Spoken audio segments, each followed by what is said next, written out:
ನಮಸ್ಕಾರ ಸ್ನೇಹಿತರೆ, ವೀಣಾ ಅಡುಗೆಗೆ ಸ್ವಾಗತ.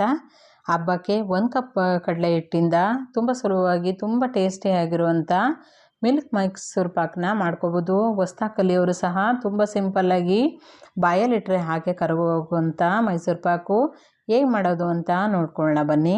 ಅದಕ್ಕಿಂತ ಮೊದಲು ವೀಣಾ ಅಡುಗೆ ಚಾನಲ್ನ ಪ್ಲೀಸ್ ಸಬ್ಸ್ಕ್ರೈಬ್ ಮಾಡ್ಕೊಳ್ಳಿ, ಹಾಗೆ ಬೆಲ್ ಬಟನ್ನ ಕ್ಲಿಕ್ ಮಾಡ್ಕೊಳ್ಳಿ.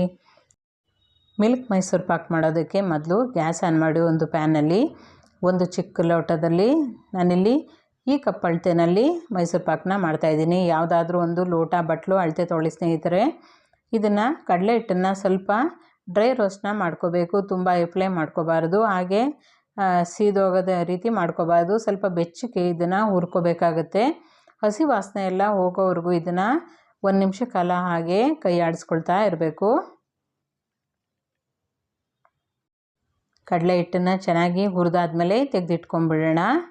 ಈಗ ಒಂದು ಪಾತ್ರೆಯಲ್ಲಿ 1/4 ಕಪ್ಪಷ್ಟು ತುಪ್ಪನ ಹಾಕೋತಾ ಇದ್ದೀನಿ.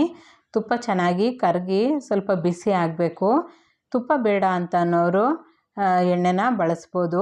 ಚೆನ್ನಾಗಿ ಇದನ್ನು ತುಪ್ಪನ ಕರಗಿಸ್ಕೊಂಡು ಸ್ವಲ್ಪ ಬಿಸಿ ಆಗೋವರೆಗೂ ಇದನ್ನು ಕಾಯಿಸ್ಕೋಬೇಕು. ತುಪ್ಪ ಬಿಸಿಯಾಗಿದೆ. ಈಗ ನಾವಿಲ್ಲಿ ಕಡಲೆ ಹಿಟ್ಟನ್ನು ಹುರಿದಿಟ್ಕೊಂಡಿದ್ದೀವಲ್ಲ, ಆ ಮಿಶ್ರಣಕ್ಕೆ ತುಪ್ಪನ ಸೇರಿಸ್ಕೊಂಡು ಚೆನ್ನಾಗಿ ಮಿಕ್ಸ್ ಮಾಡಿಕೊಂಡು ಹಾಗೆ ಕೈ ಆಡಿಸ್ಕೊಳ್ತಾ ಇರಬೇಕು. ಚೆನ್ನಾಗಿ ಕಡಲೆ ಹಿಟ್ಟಿಗೆ ತುಪ್ಪ ಬೆರೆಯೋ ರೀತಿ ಈ ರೀತಿ ಹಾಗೆ ಒಂದು 10 ಸೆಕೆಂಡ್ಗಳ ಕಾಲ ಈ ರೀತಿ ಮಿಕ್ಸ್ ಮಾಡಿಕೊಂಡು ತೆಗೆದಿಟ್ಕೊಂಡ್ಬಿಡಬೇಕು. ಕಡಲೆ ಹಿಟ್ಟು ತುಪ್ಪ ಎಲ್ಲ ಹಾಕಿರೋದನ್ನ ಚೆನ್ನಾಗಿ ಕೈ ಆಡಿಸ್ಕೋಬೇಕು. ನೋಡ್ತಾ ಇರ್ಬೋದು ಎಷ್ಟು ತೆಳುವಾಗಿದೆ. ಈಗ ಇದನ್ನು ತೆಗೆದಿಟ್ಕೊಂಬಿಡೋಣ. ಈಗ ಸಕ್ಕರೆ ಪಾಕ ಮಾಡೋದಕ್ಕೆ ಒಂದು ಪ್ಯಾನಲ್ಲಿ 2 ಕಪ್ ಅಳತೆನಲ್ಲಿ ಸಕ್ಕರೆನ ಸೇರಿಸ್ಕೊತಾ ಇದ್ದೀನಿ. ಈಗ ನಾನಿಲ್ಲಿ ಅದೇ ಕಪ್ ಅಳತೆನಲ್ಲಿ 1 ಕಪ್ ಅಳತೆನಲ್ಲಿ ಹಾಲನ್ನು ಹಾಕೋತಾ ಇದ್ದೀನಿ. ಈ ರೀತಿ ಹಾಲನ್ನು ಬಳಸಿದ್ರೆ ಮೈಸೂರು ಪಾಕಿಗೆ ತುಂಬ ಟೇಸ್ಟ್ ಕೊಡುತ್ತೆ. ಈಗ ಚೆನ್ನಾಗಿ ಸಕ್ಕರೆ ಎಲ್ಲ ಚೆನ್ನಾಗಿ ಕರಗಬೇಕು. ಈಗ ಹಾಲು ಮತ್ತು ಸಕ್ಕರೆ ಎಲ್ಲ ಚೆನ್ನಾಗಿ ಕುದಿಸ್ಕೊಂಡು ಸಕ್ಕರೆ ಪೂರ್ತಿ ಕರಗದ ಮೇಲೆ ಇದನ್ನು ನಾವಿಲ್ಲಿ ಕಡಲೆ ಹಿಟ್ಟಿನ ಮಿಶ್ರಣನ ಮಿಕ್ಸ್ ಮಾಡ್ಕೋಬೇಕಾಗತ್ತೆ. ಚೆನ್ನಾಗಿ ಪೂರ್ತಿ ಕರಗೋವರೆಗೂ ಇದನ್ನು ಸಕ್ಕರೆನ ಚೆನ್ನಾಗಿ ಕೈ ಆಡಿಸ್ಕೊಳ್ತಾ ಇರಬೇಕು.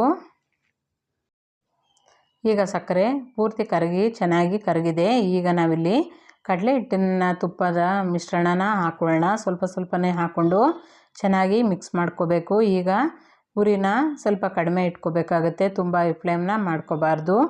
ಎಲ್ಲ ಕಡಲೆ ಹಿಟ್ಟಿನ ಮಿಶ್ರಣನ ಸಕ್ಕರೆಗೆ ಹಾಕ್ಕೊಂಬಿಡ್ಬೇಕು. ಸಕ್ಕರೆನ ಪಾಕ ಮಾಡೋ ಅವಶ್ಯಕತೆನೇ ಇಲ್ಲ, ಸಕ್ಕರೆ ಪೂರ್ತಿ ಕರಗಿದ್ರೆ ಸಾಕಾಗತ್ತೆ. ಚೆನ್ನಾಗಿ ಎಲ್ಲನೂ ಹಾಕ್ಕೊಂಡು ಪೂರ್ತಿ ಕೈ ಆಡಿಸ್ಕೊಳ್ತಾ ಇರಬೇಕು. ತುಂಬ ಈಸಿಯಾಗಿ ಹೊಸ್ದಾಗಿ ಕಲಿಯೋರು ಸಹ ಮೈಸೂರು ಪಾಕನ್ನ ತುಂಬ ಸುಲಭವಾಗಿ ಮಾಡ್ಕೋಬೋದು. ಮಿಲ್ಕ್ ಮೈಸೂರು ಪಾಕನ್ನ ಪೂರ್ತಿ ಈಗ ಚೆನ್ನಾಗಿ ಕೈ ಆಡಿಸ್ಕೊಳ್ತಾ ಇರಬೇಕು. ಹಾಗೆ 1-2 ಟೇಬಲ್ ಸ್ಪೂನಷ್ಟು ತುಪ್ಪ ಕರಗಿಸ್ಬಿಟ್ಟು ಮೇಲೆ ಹಾಕ್ಕೋಬೇಕು. ಹಾಗೆ ಚೆನ್ನಾಗಿ ಇದನ್ನು ಹದ ಬರೋವರೆಗೂ ಕೈ ಆಡಿಸ್ಕೊಳ್ತಾ ಇರಬೇಕು. ಈಗ ಎಲ್ಲನೂ ಒಂದು ಸಲ ಒಟ್ಟುಗೂಡ್ತಾ ಇರುತ್ತೆ. ಹಾಗೆ ಗೂಡಾಗಿ ಬರೋವರೆಗೂ ಈ ಮಿಶ್ರಣನ ಹಾಗೆ ಕೈ ಬಿಡದೇನೆ ಚೆನ್ನಾಗಿ ಕೈ ಆಡಿಸ್ಕೊಳ್ತಾ ಇರಬೇಕು. ನೋಡ್ತಾ ಇರ್ಬೋದು, ಹಾಗೆ ಎಣ್ಣೆನೂ ಅಷ್ಟೇ ಬಿಡುತ್ತೆ. ಅಲ್ಲಿವರೆಗೂ ಇದನ್ನು ಚೆನ್ನಾಗಿ ಕೈ ಆಡಿಸ್ಕೊಳ್ತಾ ಬರಬೇಕು. ನೋಡ್ತಾ ಇರ್ಬೋದು ಗೂಡಾಗಿ ಹಾಗೆ ಒಟ್ಟುಗೂಡ್ತಾ ಇದೆ. ಈಗ ಕರೆಕ್ಟ್ ಆಗಿರೋಂಥ ಮೈಸೂರು ಪಾಕದ ಬಂದಿದೆ. ಈಗ ಒಂದು ಪ್ಲೇಟ್ಗೆ ತುಪ್ಪನ ಸವರ್ಕೊಂಡಿದ್ದೀನಿ. ಈಗ ಎಲ್ಲ ಮಿಶ್ರಣನೂ ಹಾಕ್ಕೊಂಬಿಡೋಣ.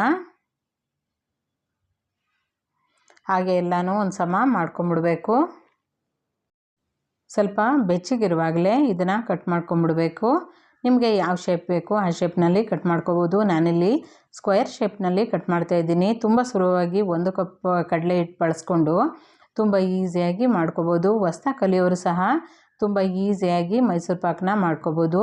ಹಬ್ಬಕ್ಕೆ ಹೊರಗಡೆ ತಂದು ತಿನ್ನೋದಕ್ಕಿಂತ ಮನೆಯಲ್ಲಿ ಆರೋಗ್ಯವಾಗಿ ರುಚಿಯಾಗಿ ಮಾಡಿಕೊಂಡು ತಿನ್ಬೋದು.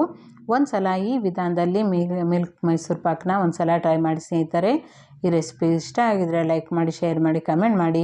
ಹಾಗೆ ಹೊಸಬ್ರು ಯಾರು ನೋಡ್ತಾ ಇದ್ದರೆ ದಯವಿಟ್ಟು ಸಬ್ಸ್ಕ್ರೈಬ್ ಮಾಡ್ಕೊಂಡು ನೋಡಿ. ಹಾಗೆ ನೀವು ಮಾಡಿ ಹೇಗಿತ್ತು ಅಂತ ಅನಿಸಿಕೆ ಅಭಿಪ್ರಾಯಗಳನ್ನ ಕಮೆಂಟ್ ಮೂಲಕ ತಿಳಿಸಿ. ಮತ್ತಷ್ಟು ಈಸಿ ರೆಸಿಪಿಗೋಸ್ಕರ ವೀಣಾ ಅಡುಗೆ ಚಾನಲ್ನ ಪ್ಲೀಸ್ ಸಬ್ಸ್ಕ್ರೈಬ್ ಮಾಡ್ಕೊಳ್ಳಿ. Thank you.